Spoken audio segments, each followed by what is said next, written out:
बिहार शरीफ मुख्यालय स्थित मॉडर्न आई केयर के प्रांगण में मंगलवार को सरदार पटेल युवा मंच के राष्ट्रीय संयोजक डॉक्टर राकेश रंजन की उपस्थिति में प्रेस वार्ता का आयोजन किया गया।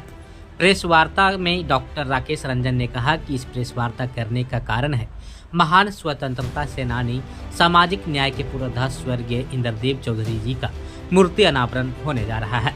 रहुई प्रखंड के पेशौर पंचायत के हुसैनपुर गांव में 20 जुलाई को उनकी मूर्ति का अनावरण किया जाएगा।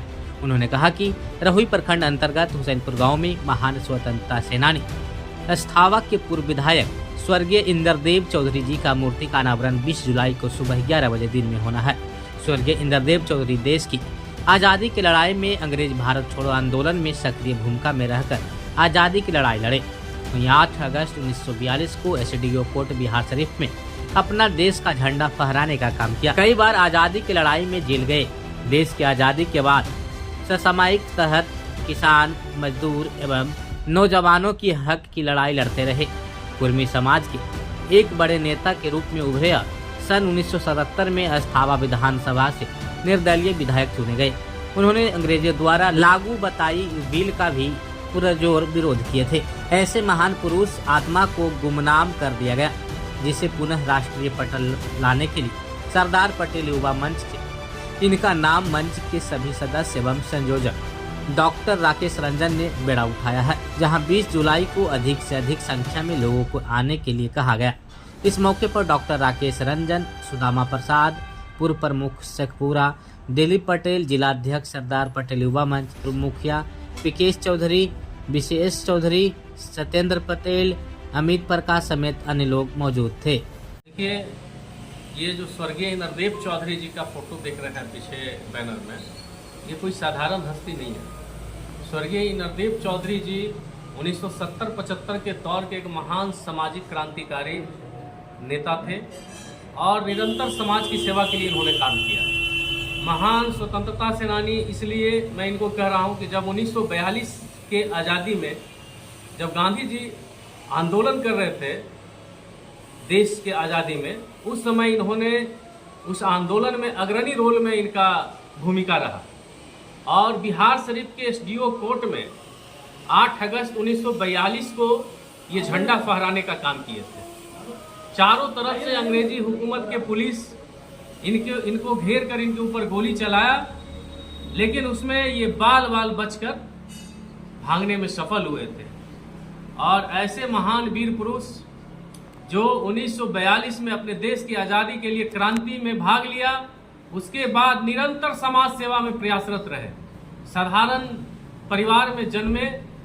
इनका ग्राम हुसैनपुर है। हुसैनपुर पेशौर पंचायत रहुई प्रखंड के अंतर्गत आता है और ये पेशे से तो एक सरकारी कर्मचारी थे, नौकरी करते थे, लेकिन समाज सेवा में आने के बाद इन्होंने अपने नौकरी से रिजाइन मारा और सन 1977 में अस्थामा से निर्दलीय विधायक चुने गए और निरंतर समाज में इन्होंने जहाँ भी लगा कि समाज में किसी तरह का विभेदन है तो उसको ये पाटने का काम करते थे, लोगों को एकजुट करने का काम करते थे।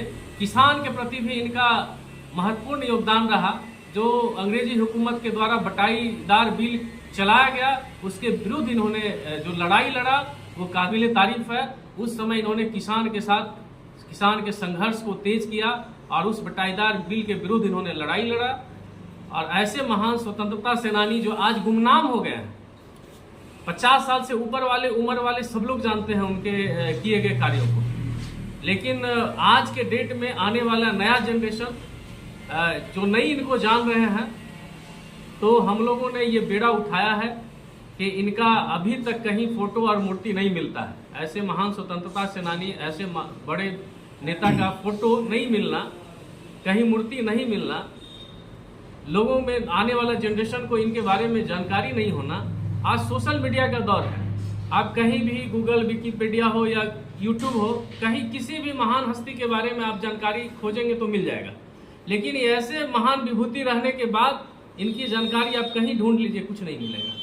हम लोगों ने ठाना है कि इनके जो